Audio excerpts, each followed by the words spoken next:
Pessoal, seja bem-vindo. Obrigado. Vamos lá gravar nosso bate-papo aí. Vamos lá.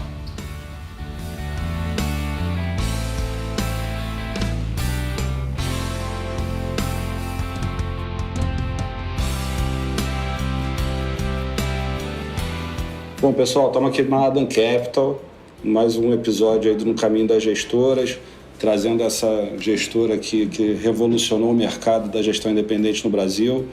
Chegaram fazendo um sucesso muito rápido, muito diferente do ritmo das outras casas. Agradecer o Salgado, que está aqui com a gente, André Salgado, sócio fundador da Adam Capital, Fábio Landi, do time de gestão da Adam. Salgado, como é que foi chegar no mercado no final de 2015, começo de 2016, o primeiro fundo? Como é que foi essa história da Adam e esse crescimento meteórico? Não, obrigado aí pelo convite e a oportunidade aí de falar com vocês.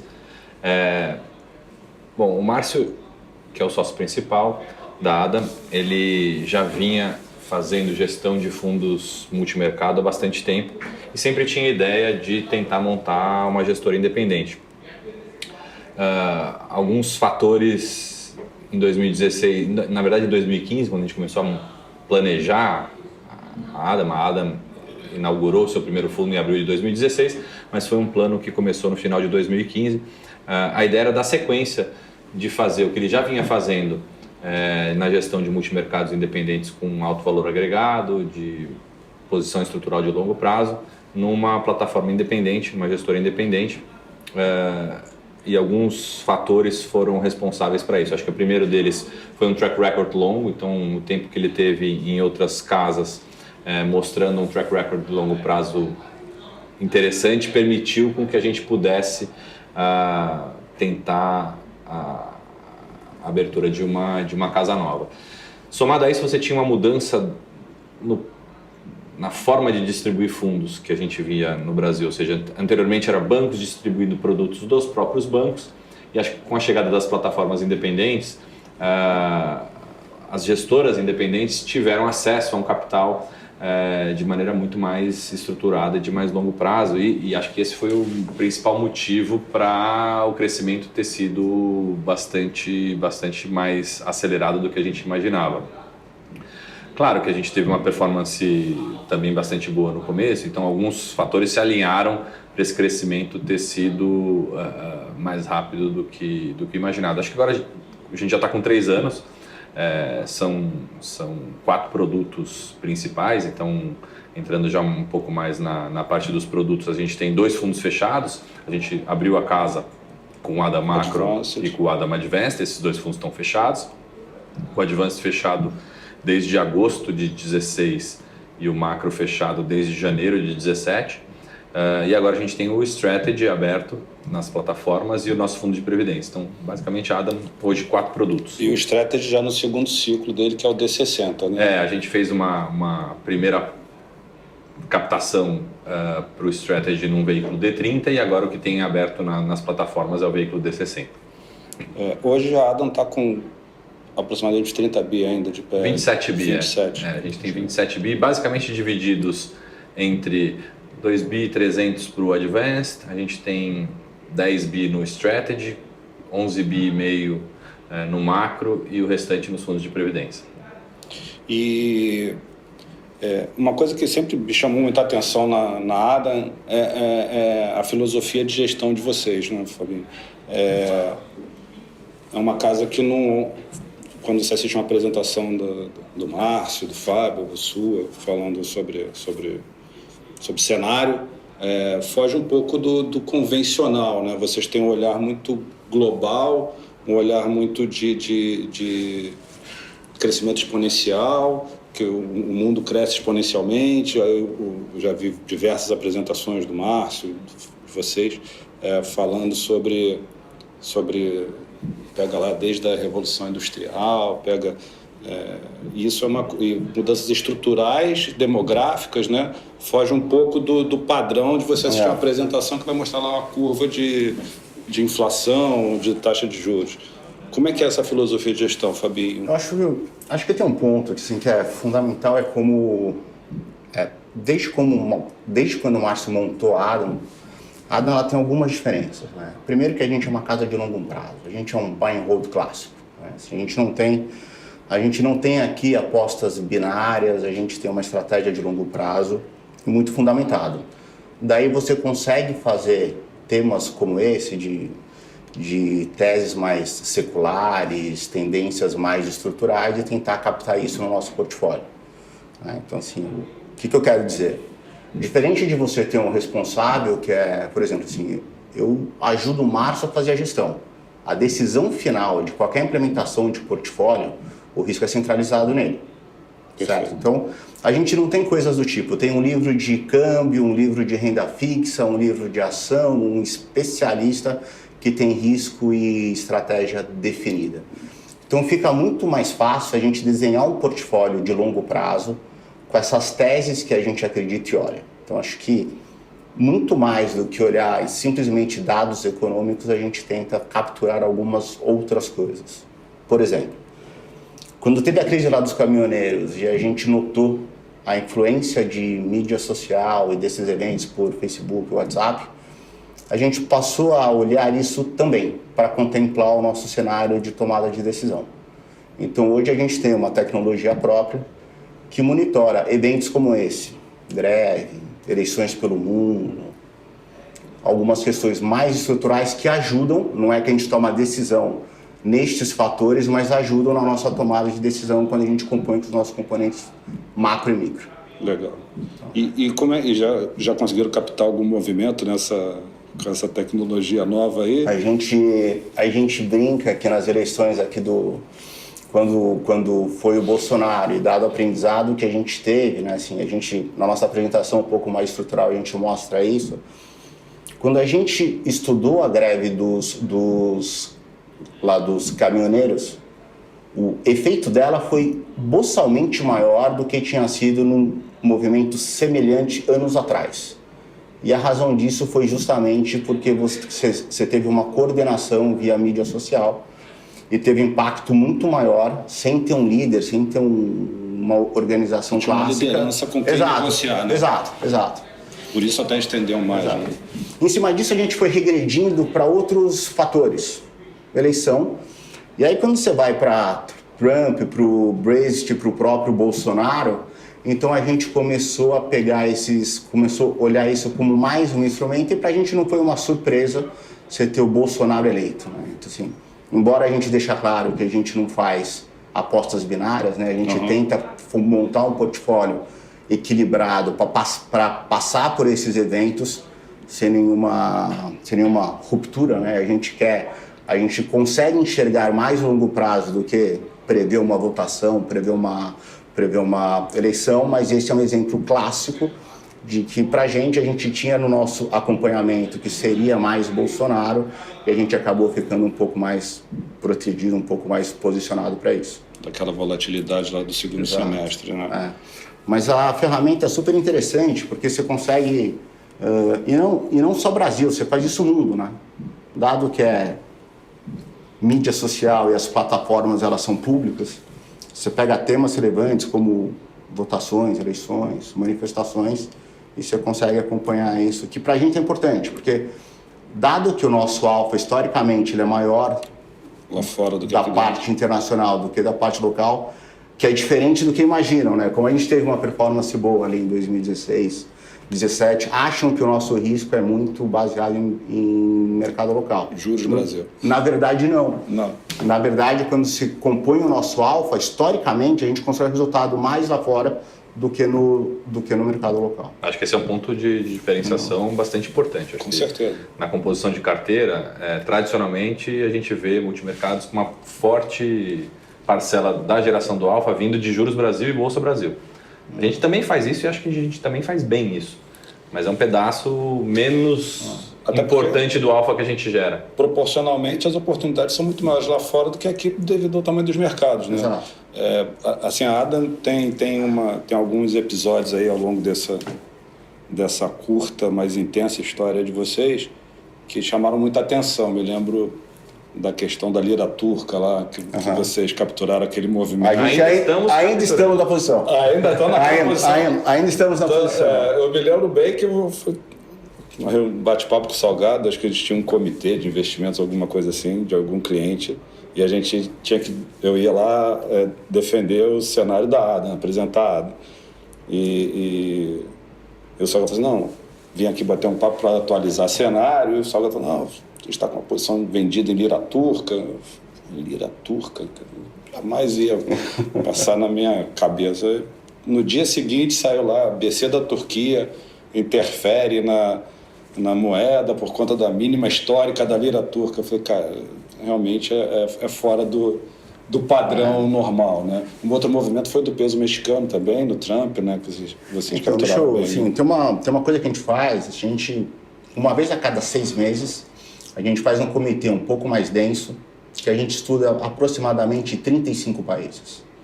Né? Então, a gente estuda profundamente 35 países nas suas teses macros. São países que a gente pode tomar alguma posição para compor o nosso portfólio. Então, quando a gente olha coisas como Turquia, México, assim, e a gente não estava ali olhando alguma desvalorização ou se tinha uma eleição que fosse impactar o México. Não é nada disso. A análise macro de cada país nos diz se vale a pena a gente tomar alguma posição ou não. Sempre de longo prazo. Só que no meio do caminho você lidar com essas rupturas. E que se a gente tiver certo para o nosso cenário de longo prazo, acelera ou encurta esse horizonte de tempo. Foi assim no México, que achavam que a gente acertou a eleição do Trump.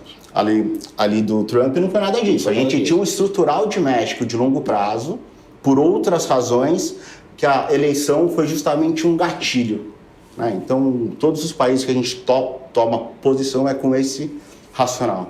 Vocês tinham até um cenário mais de Hillary do que de Trump na época. A gente tinha um portfólio equilibrado. Esse ponto é esse. Acho que o ponto principal é esse. Ou seja, a gente já tinha uma posição em peso mexicano, pequena, antes da eleição. Isso. E aí a gente começou a avaliar que se a gente tivesse essa posição em tamanho aumentado, dado que a gente gostava dessa posição, ajudava muito a equilibrar o portfólio, que na época a gente estava comprado no S&P. E a gente tinha na época uma que até estava errado, a gente achava que se o Trump fosse eleito, o S&P ia sofrer, acho que o mercado todo achava isso. E por isso que a gente foi tão bem, porque no final das contas a gente manteve o S&P, que a gente achava que estruturalmente no longo prazo, independente de Trump ou não, era muito bom naquela época. Mas se a gente aumentasse a exposição vendida de peso mexicano, que a gente achava que tinha mérito por si só, equilibrava muito a posição. Então esse é o tipo de trading que a gente faz. Tentar ter, não hedge, né? Porque hedge você parte do pressuposto que você vai perder na posição. A gente tenta ter posições que têm correlação negativa entre valor positivo no longo prazo. Positivo no longo prazo, exatamente. Essa é a diferença. Né? Todas as posições visam gerar alfa para o portfólio. Exatamente. Não tem nada que a gente não acredite. E hoje, como é que está a cabeça aí da Adam Capital eu acho que pro próximo médio prazo aí, pelo menos? Acho que foi importante falar desde o começo, porque assim, um dos nosso call inicial, né, a gente estava comprado no S&P desde 2016, bastante questionado. A gente sempre defendeu a Bolsa Brasileira, né? Então a gente passa por um momento hoje que a gente é um pouco diferente do que é o consenso de mercado. Né? A gente tem uma preocupação maior com o cenário externo, impactando o nosso cenário local. E o que a gente vê é uma crença muito grande que o Brasil vai dar certo. Né? Então, eu acho que essa crença ela faz sentido com bolsa 60 mil pontos, mas a 100 mil pontos você tem riscos. Né? Então, assim, quando a gente olha dado e a gente vai para 90 dias atrás ou 4 meses atrás, a gente tinha previsão de crescimento de Brasil a 3,5, 3. Hoje ninguém acredita que cresce abaixo de 2. Né? Você tinha um cenário de inflação, ainda uma inflação boa, sob controle, mas era cenário de inflação de 3,80. Né? Então, se você volta ali nos 4 meses, esse primeiro trimestre era uma inflação de 0,91. Com o número que saiu ontem, a inflação já foi 1,50 e alguma coisa. Então, assim, você tem um cenário de crescimento pior, uma inflação que já começa a incomodar um pouco, o desemprego ainda alto.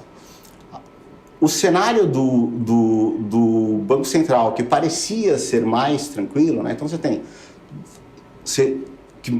que você tinha antes uma atividade fraca, uma inflação sob sob controle e um desemprego alto, ele poderia fazer algum ajuste de taxa de juros, fazer mais uma queda lá de Selic. O que a gente vê para frente é que é um cenário um pouco diferente. E está todo mundo pautado numa previdência, né? Então, assim, passa a previdência e todos os problemas vão se resolver como se fosse uma linha reta. O que a gente vê é que tem riscos nesse cenário, né? Então, assim, deve passar a previdência, sim, mas até passar, você vai ter um pouco de turbulência. Você está falando de um evento político que você não consegue prever.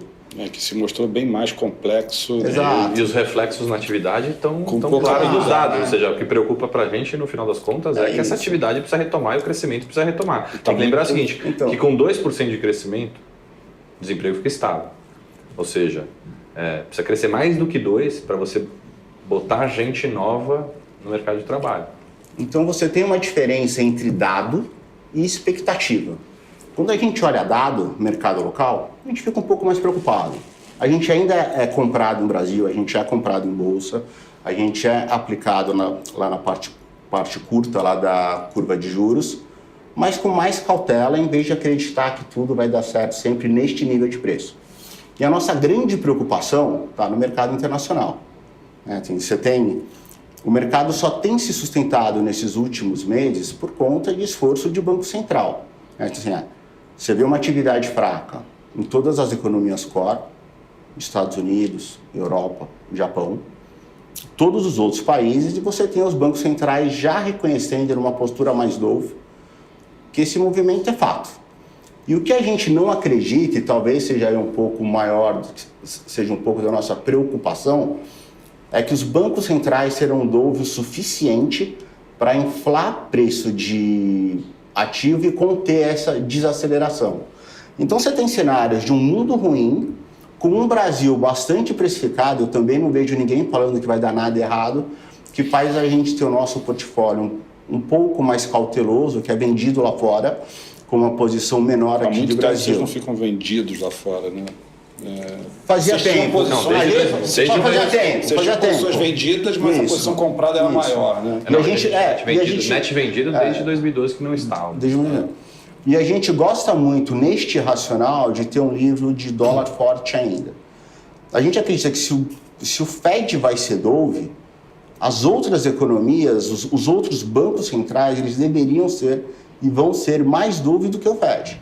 Então você tem uma economia americana, embora desacelerando ainda forte, com um Fed dove, e o efeito maior deve ser no resto do mundo, né? Então a gente acha que ainda faz sentido você ter uma posição no nosso livro, embora vendido lá fora, que compõe bem a gente ter uma posição comprada em dólar contra uma cesta de Acho que a moedas. vantagem dessa posição, e a gente escuta nas conversas que a gente tem com clientes, que o nosso nível de risco médio está um pouco mais baixo do que o normal.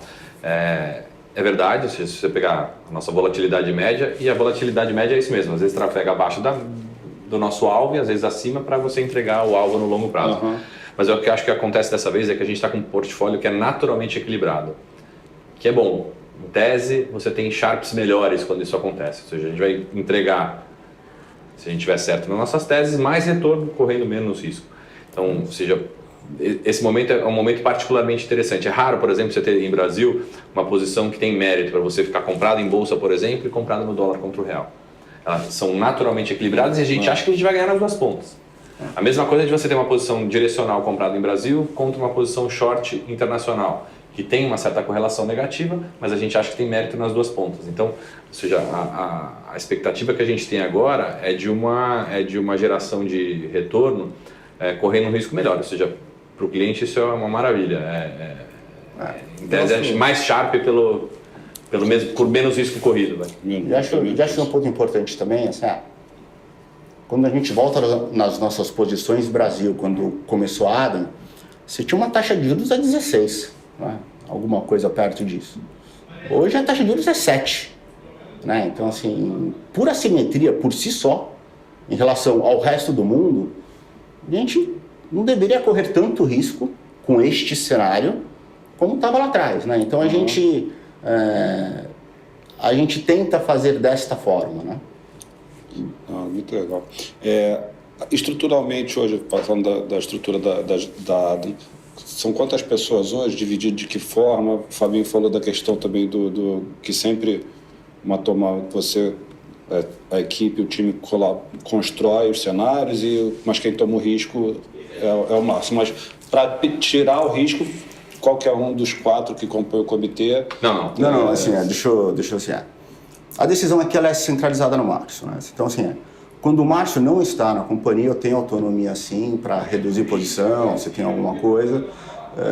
É um cenário, a gente se fala constantemente. Então, isso aqui é uma companhia de 24 pessoas, tem 14 na gestão, e o Márcio vive a gestão, a sala dele é ao lado da gestão. Então, a gente não tem uma reunião, a reunião aqui é toda hora.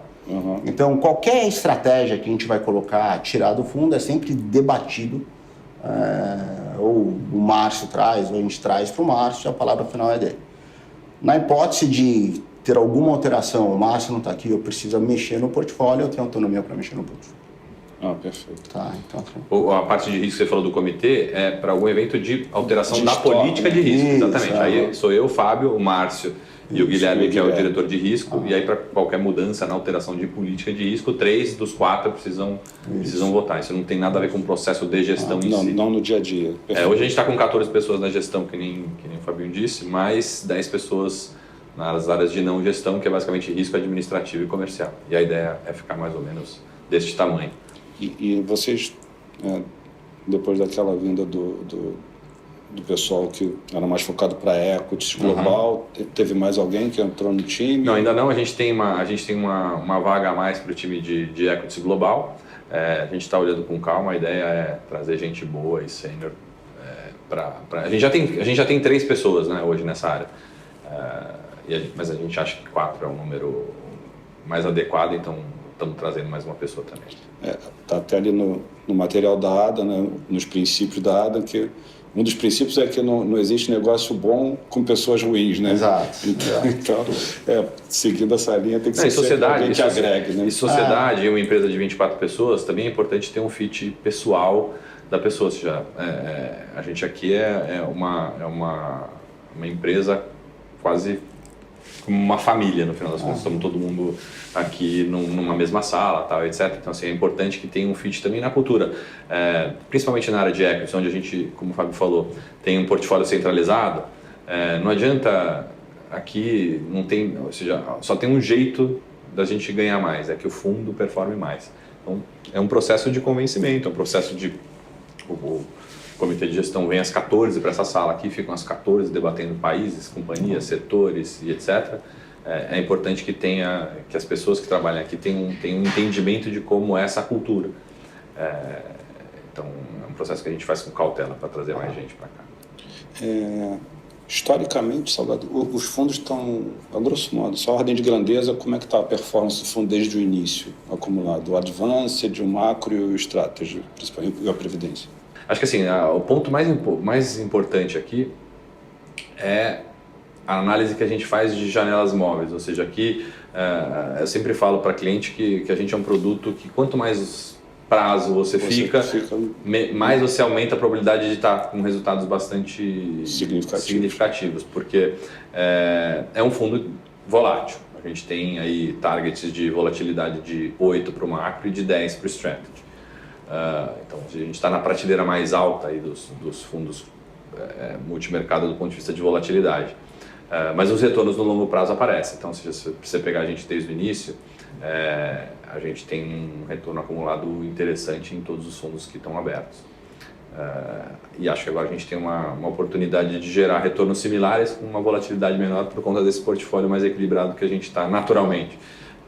Não dura para sempre isso, mas em tese a gente tem um bom momento para capturar. E vocês pegaram bem aquele movimento de tecnologia lá de fora, né? Acho que vocês viraram um pouco a mão agora recentemente, né? Não, a gente continua comprado em tecnologia, só que antes era um tema mais macro de tecnologia.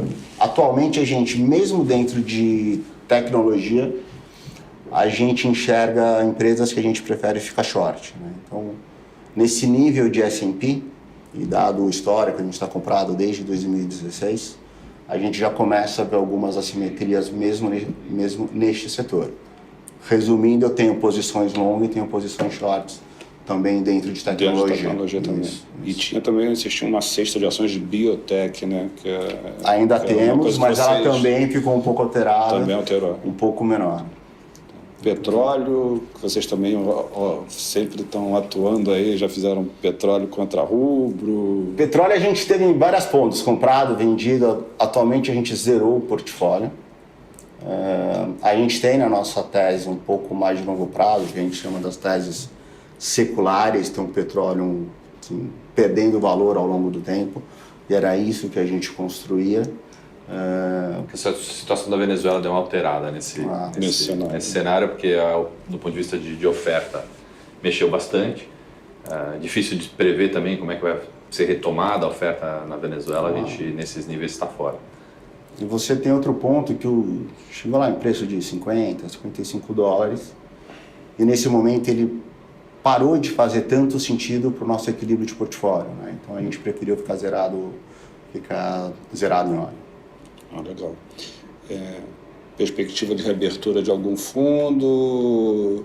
Então, por enquanto não. Capacity da gestão tá ok, tá dentro do que vocês já estão acostumados, né? Então, a ideia é a seguinte, a gente abriu justamente o D60 para normalizar a captação e tentar colocar, porque assim, quanto mais cliente com a perspectiva de longo prazo a gente tiver no fundo, mais saudável do ponto de vista de entendimento de qual é a nossa proposta de geração de valor, que é uma proposta de geração de valor no longo prazo.